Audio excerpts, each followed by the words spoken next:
몇 해 전 마이클 샌델이라는 미국 하버드대 교수가 쓴 정의란 무엇인가 라는 책이 우리나라에서 아주 선풍적 인기를 끌었습니다. 순식간에 베스트셀러가 됐고요. 또 그분이 우리나라에 직접 오셔서 대중 강연을 하기까지 했습니다. 최근 통계가 없어서 확인하지는 못했는데 보니까 2012년 6월까지 통계를 살펴보니까 그 책이 무려 130만 부가 팔렸다고 합니다. 이 순수 인문학 서적이 이 100만 부를 넘겨서 130만 부 이상을 팔렸다라는 것은 아주 드문 일이죠. 근데 정작 재미있게도 미국에서는 10만 부 정도 팔렸다고 합니다. 근데 10만 부도 사실은 대단한 기록이기는 해요. 그래서 우리나라에서 미국보다 10배 이상 판매되었다는 것이 좀 신기하다 할 수가 있죠. 이를 두고 어떤 이들은 우리 사회가 그만큼 정의롭지 않기 때문이 아니겠느냐 하면서 아주 조심스럽게 말하는 분들도 있습니다. 그렇게 생각할 만하죠. 엄연히 불법을 저지른 사람들이 사회 지도층을 이루고 있는 이 사회를 정의롭다 말할 수 있겠습니까? 솔직히 말해 우리 사회는 과거에 또 워낙 가난했기 때문에 정의보다는 잘 먹고 잘 사는데 집중할 수밖에 없었습니다. 그러면서 그런 과정에서 정의는 조금 뒤로 처지는 경향이 있었죠. 그래서 이것을 인정한다 하더라도 이 정도인가 하는 생각을 할 때마다 좀 씁쓸하기도 합니다. 물론 정의에 대한 정의, 그러니까 정의란 무엇인가에 대해서도 일치된 견해를 갖기는 어렵습니다. 어떤 사람은 자유를 최대한 보장하는 것이 정의다라고 이야기하기도 하고요. 어떤 사람은 그냥 제일 많은 사람이 행복하면 그게 정의가 아니겠는가 이렇게 말하기도 합니다. 위에서 말한 마이클 샌들도 정의란 무엇인가에서 여러 가지 학설과 상황을 소개하고 있지만 일치된 의미로서 정의에 대해서 말하고 있지 않습니다. 문제는 우리 기독교인들도 세상 풍조에 휩쓸리다 보니 정의에 대해 무관심하다는 점이에요. 기독교인들이 더 정의로운가 하고 물으면 네 라고 자신있게 대답할 수 있겠습니까? 외람되지만 저는 그렇게 대답할 수가 없습니다. 분명히 성경은 정의에 대해 말합니다. 하나님은 정의에 대해 관심이 많습니다. 하나님은 정의 하나님이라고 성경 곳곳에서 증거합니다. 그런데 하나님을 믿는 우리가 정작 이 정의를 외면할 때가 많이 있죠. 또 정의에 관해서도 잘못 알거나 혹은 협소하게 아는 그런 경향들이 있습니다. 우리가 정의 하나님, 공의 하나님이라고 하면 어떤 심판과 연관을 짓고 약간 좀 무시무시한 하나님을 좀 연상하죠. 이 말이 완전히 틀린 말은 아니지만 전부는 아닙니다. 그리고 이렇게 설명하면 하나님 정의에 대해서 다 안다고 말할 수도 없고 정작 중요한 것은 놓치고 있습니다. 오늘 본문은 우리가 놓치고 있는 바로 이 점에서 우리에게 아주 중요한 말씀을 증거하고 있습니다. 오늘 하나님 우리에게 주시는 말씀은 이사야 42장 1절부터 4절까지입니다. 본래 1절부터 9절까지는 여호와의 종의 노래 혹은 하나님의 종의 노래라고 불립니다. 이 본문은 모두 메시아, 즉 그리스도에 대한 예언의 말씀으로 해석합니다. 따라서 이 여호와의 종의 노래는 그리스도이신 예수님을 증거하는 말씀이고 예수님에 의해서 성취되는 말씀이기도 합니다. 이 오늘 본문이 기록된 상황을 조금 우리가 이해될 필요가 있는데 이렇습니다. 이스라엘 민족은 반복해서 죄를 저질렀고 또 그것으로 인해서 정말 하나님의 심판을 받아 패망하게 되고 포로가 되어 바벨론으로 끌려가게 됩니다.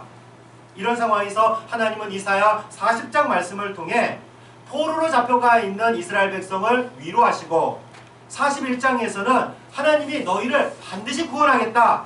그러니 두려워하지 말라는 약속의 메시지를 전합니다. 그리고 오늘 42장에서 하나님의 종을 통해서 하나님의 정의를 실현하겠다라고 말씀합니다. 따라서 오늘 말씀은 바벨론 포로가 끌려가 있는 이스라엘 민족처럼 절망스럽고 소망이 없고 일어설 힘이 없는 사람에게 큰 위로를 주시는 말씀입니다. 이사야 42장 1절 말씀을 함께 봉독하겠습니다. 1절 말씀입니다. 내가 붙드는 나의 종 내 마음에 내가 택한 사람을 보라. 내가 나의 영을 그에게 주었은즉 그가 이방의 정의를 베풀리라. 아멘.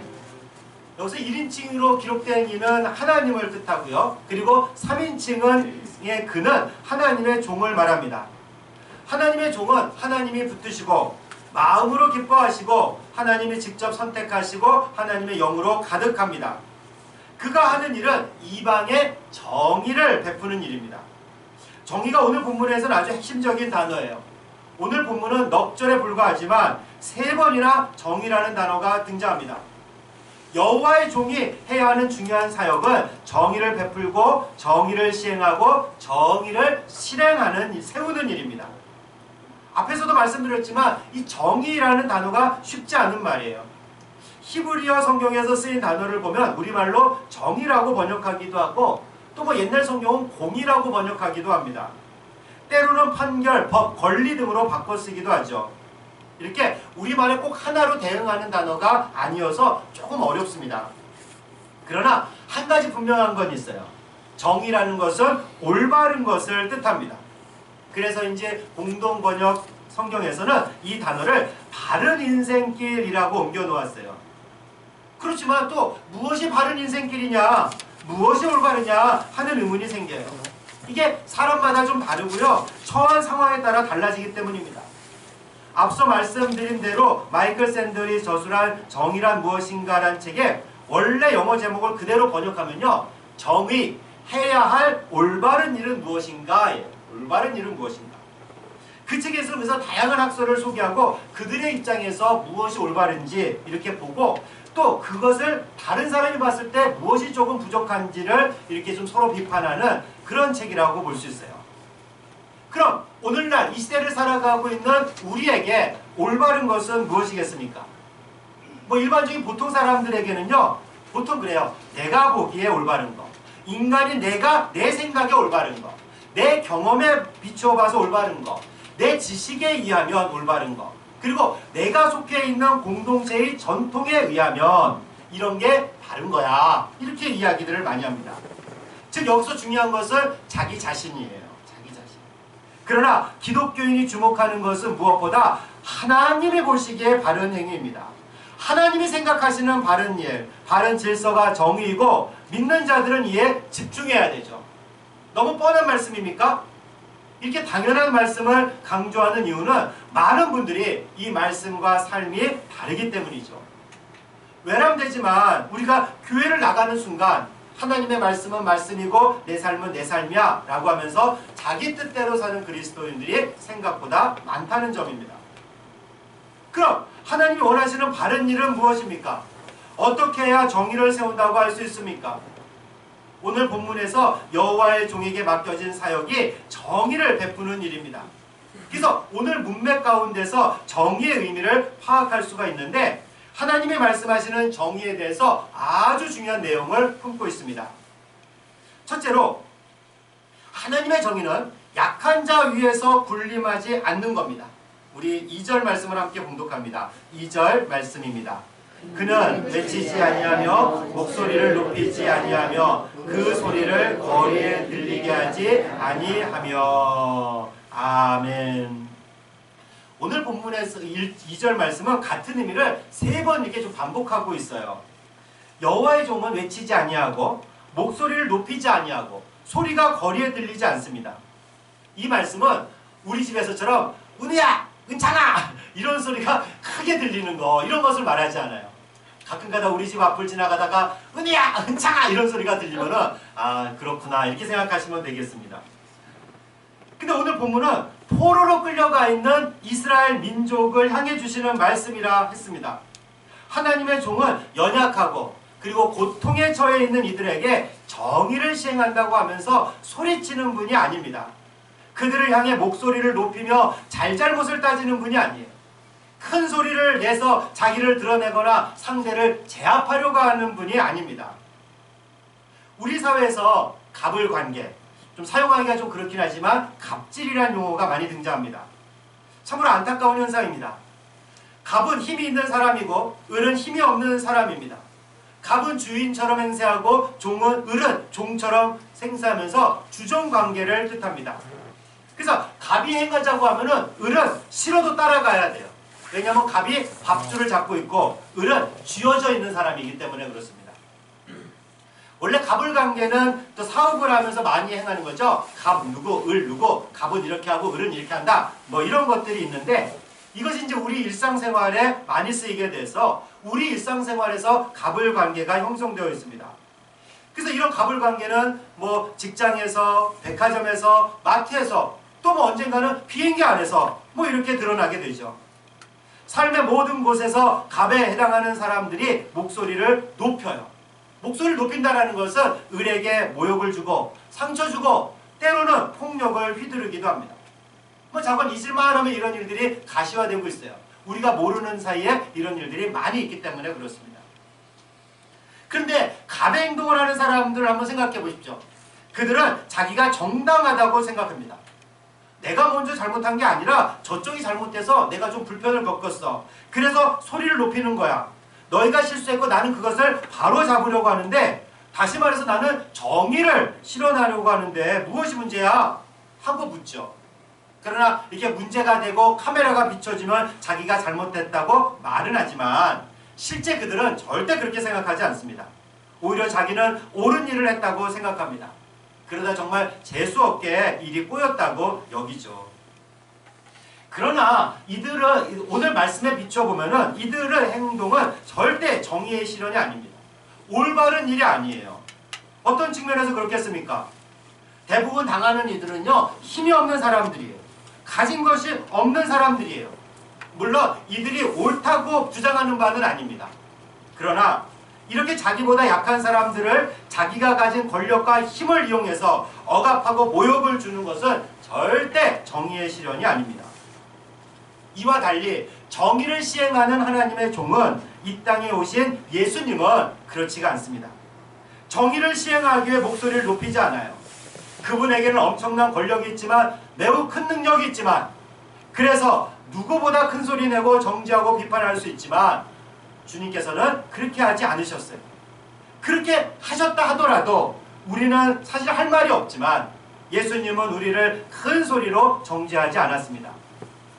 물론 예수님은 스스로를 강자라 여기고 스스로 의인이라 여기는 사람들에게, 그리고 정말 연약한 사람들을 억누르는 사람들에게 목소리를 높이실 때가 있었습니다. 그러나 연약하고 병들고 힘든 사람에게는 결코 목소리를 높인 적이 없으세요. 그들의 잘못을 탓하지도 않으셨습니다. 예수님은 병고침을 받기 위해 나온 사람들에게 한 번도 너희들이 먼저 잘못하지 않았느냐 라고 따진 적이 없어요. 그래서 여기가 어디라고 함부로 와, 너는 죄를 지었으니까 안 돼, 이런 말씀도 하지 않으셨습니다. 욕하고 모욕 주는 일도 당연히 없었죠. 오히려 그런 사람들을 통해서 하나님이 하시는 일이 나타난다, 드러난다고 말씀하셨습니다. 이렇게 예수님은 갑의 입장에서 말씀하시는 분이 결코 아니십니다. 예수님은 목소리를 높이며 큰 소리를 내고 연약한 자를 억압하는 분이 절대 아니에요. 약한 자 위에서 군림하지 않습니다. 이것이 정의예요. 두 번째로 하나님의 정의는 비참하고 소망이 없어 보이는 사람들을 외면하지 않는 겁니다. 우리 3절 말씀 함께 봉독하겠습니다. 3절 말씀입니다. 상한 갈대를 꺾지 아니하며 꺼져가는 등불을 끄지 아니하고 진실로 정의를 시행할 것이며. 아멘. 이 갈대는 이 강가나 또 호숫가에서 자라는 풀의 일종입니다. 고대 이 갈대로 피리를 만들어서 불었어요. 그래서 목동들은 이 갈대 피리를 가지고 양떼를 이끌었습니다. 근데 갈대 자체가 처음부터 꺾어져 있고 산에 있으면은 그 갈대로 피리를 만들 수 있겠어요? 피리를 만들 수 없죠. 소용이 없습니다. 그리고 처음에는 괜찮은 갈대로 피리를 만들었다 하더라도 쓰다가 그것이 꺾어지면은 더 이상 피리의 역할을 할 수가 없어요. 이렇게 꺾인 갈대, 즉 상한 갈대는 아무 소용이 없는 거야. 아무 소용. 꺼져가는 등불의 이미지도 이와 비슷하죠. 등잔불에 기름이 많이 때는 심지에 붙은 불이 아주 밝습니다. 그러나 기름이 거의 다 없어지면 불빛이 약해지죠. 심지도 타고 검은 그을음이 나오기도 합니다. 이렇게 꺼져가는 등불은 금방이라도, 정말 바람이 조금만 불어도 꺼질 것 같은 모습을 생각나게 합니다. 이렇게 상한 갈대와 그리고 꺼져가는 등불은 아무 소용없고 연약하고 곧 죽을 것 같은 존재를 의미합니다. 이런 존재는 우리가 그냥 무시해도 돼요. 이거 그냥 버려도 돼요. 그리고 그거 버리고 사라져 버려도 아무도 모릅니다. 아무 쓸모가 없기 때문에. 그러나 그것은 하나님의 정의가 아니에요. 예수님은 이렇게 상한 갈대와 같은 또 꺼져가는 등불과 같은 사람들 위해 군림하지 않았을 뿐 아니라 그들을 결코 외면하지 않으셨어요. 아픈 몸을 이끌고 나오는 이들을 물리치지 않으셨습니다. 사실 그렇게 가난하고 연약하고 아픈 사람들의 대부분은 그들을 고쳐주셔도 그들의 인류 역사가 변하지 않아요. 그들을 살려주신다고 해서 그들이 무슨 위대한 일을 하는 것도 아닙니다. 뭐 성경에도 그들이 나중에 어떤 큰 일을 했다더라 이런 기록은 거의 찾아보기 어렵습니다. 그렇지만 예수님은 그들의 아픔을 모른 척하지 않으셨어요. 오히려 상한 갈대처럼 비참하게 살아가며 꺼져가는 등불처럼 소망 없는 이들에게 찾아오셨습니다. 건강한 자에게는 의사가 필요 없지만 병든 자에게 의사가 필요하다면서 병들고 절망하고 절망에 처한 사람들을 찾아다니면서 고쳐주셨어요. 그들의 아픔에 함께 아파하고 함께 슬퍼하셨습니다. 때로는 이 창자가 끊어질 듯한 그런 고통을 느끼기도 하셨습니다. 사랑하는 여러분, 언제 예수님을 만나셨습니까? 우리 인생에서 승승장구할 때입니까? 모든 일이 잘 풀리고 건강하고 행복할 때입니까? 뭐 그럴 수도 있죠. 그러나 대부분 그렇지 않습니다. 우리 자신을 한번 생각해 보세요. 언제예요? 실패했을 때, 아팠을 때, 가난했을 때, 절망했을 때, 처참하고 비참할 때 예수님을 만나지 않았습니까? 우리가 상한 갈대처럼 아무 쓸모없다고 느껴졌을 때, 꺼져가는 등불처럼 절망 속에서 살아갈 때 예수님은 우리에게 찾아와 우리를 만나주지 않았습니까? 그분이 우리와 함께 울고 우리의 아픈 상처를 어루만져주지 않았습니까? 여러분 기억하십니까? 이런 우리가 오늘날 상한 갈대와 같은 사람들, 꺼져가는 등불과 같은 사람들을 어떻게 대하고 있는지 잠깐 생각해 보십시오. 우리 주변에 어떤 사람들이 있습니까? 희망을 잃어버린 사람, 병든 분, 인생 실패자라고 낙인 찍힌 분들, 낙오자, 파산자, 노숙인, 취준생, 직장을 잃은 자, 홀로 된 사람, 자식을 잃고 아파하는 사람, 외국인 이주노동자, 북한에서 온 세터민들, 중국에서 온 중국 동포, 이번에 또 코로나19로 인해서 감염되고 또 자기도 모르게 전파자가 된 이들에 대해 어떻게 생각하고 어떻게 대우하십니까? 이들을 무시하고 때로는 갑의 행세를 하진 않습니까? 절망에 찬 이들을 무시하고 자기 잘못으로 그렇게 되었다 하며 그들을 소리 높여 정죄하지 않습니까? 증오하고 혐오하지 않습니까? 그 사람들보다 내가 더 낫다고 생각하지 않나요? 그들이 그렇게 된 거, 그리고 내가 오늘 이렇게 있는 거, 이게 다 하나님의 정의라고 생각하지 않습니까? 그렇지 않아요. 그것은 하나님의 정의가 아닙니다. 하나님의 정의는 이렇게 연약한 자 앞에서 우월함을 뽐내지 않아요. 그들을 무시하고 그들을 외면하지 않습니다. 오히려 상한 갈대와 같은 이들에게 다가가고 꺼져가는 등불과 같은 이들의 말을 들어주어야 됩니다. 그들의 아픔에 관심을 갖고 귀를 기울여야 합니다. 그들을 살리려고 애를 써야 돼요. 이게 하나님의 정의입니다. 세 번째로 하나님의 정의는 연약한 이들을 끝까지 포기하지 않는 겁니다. 우리 4절 말씀을 함께 봉독하겠습니다. 4절 말씀입니다. 그는 쇠하지 아니하며 낙담하지 아니하고 세상에 정의를 세우기에 이르리니 성들이 그 교훈을 앙망하리라. 아멘. 하나님의 정의를 시행하는 여호와의 종은 기가 꺾이거나 낙담하여 용기를 잃어버리지 않습니다. 물론 이렇게 우리가 넘어질 때도 있지만 다시 일어나게 되는 거죠. 상한 갈대와 같은 이들을 포기하지 않아요. 실제 연약한 이들을 감싸는 일들은요, 정말 많은 에너지와 시간이 들어갑니다. 어려운 일입니다. 그런데 그보다 더 견디기 힘든 것은 이런 일은 끝이 없고 변화도 별로 없고 성과도 바로 나타나지 않는다는 점이에요. 그래서 포기하고 싶어요. 어떻게 보면 예수님도 포기하고 싶지 않았을까 하는 생각이 들어요. 그러나 예수님은 끝까지 우리를 포기하지 않으셨습니다. 그러면서 우리는 또 그런데 이렇게 생각하죠. 차라리 건강한 갈대, 불이 활활 타고 있는 등불과 같이 잘 나가는 사람들, 그들을 밀어주는 것이 훨씬 효율적이 아닐까. 그래야 빨리 성과도 더욱 좋지 않을까 생각할 때가 많죠. 뭐 예를 들자면 공부를 잘하는 학생에게 투자를 해야 그가 좀 더 빨리 큰 인물이 되지 않겠습니까? 공부도 못하고 머리도 좋지 않은 학생에게 많이 투자해봐야 아무 열매가 없기 때문입니다. 그러나 이런 생각은 세상 사람들의 방식이고요. 하나님의 방식은 다릅니다. 공부 잘하는 학생에게도 물론 투자를 해야 되겠지만 못하는 학생에게도 더 많은 지원을 아끼지 말아야 돼요. 이들에게 아무런 결과가 없어도 괜찮습니다. 하나님의 종은 그로 인해 용기를 잃지 않습니다. 끝까지 연약한 이들을 포기하지 않는 것이 하나님의 정의이기 때문이죠. 이렇게 하나님의 정의는 약한 자 위에 군림하지 않고 쓸모없고 절망한 자를 외면하지 않고 이런 사람들을 포기하지 않는 겁니다. 정의라고 하면 왠지 머리에 이렇게 띠도 두르고 그리고 뭐 거리에 나가서 뛰쳐나가야 할 것 같은 차가운 느낌을 받아요. 냉철하고 결의에 찬 모습을 가져야 할 것 같습니다. 그러나 오늘 살펴본 바와 같이 하나님의 정의는 따뜻한 거예요. 군림하지 않고 외면하지 않고 포기하지 않는 것이 하나님의 정의이니까.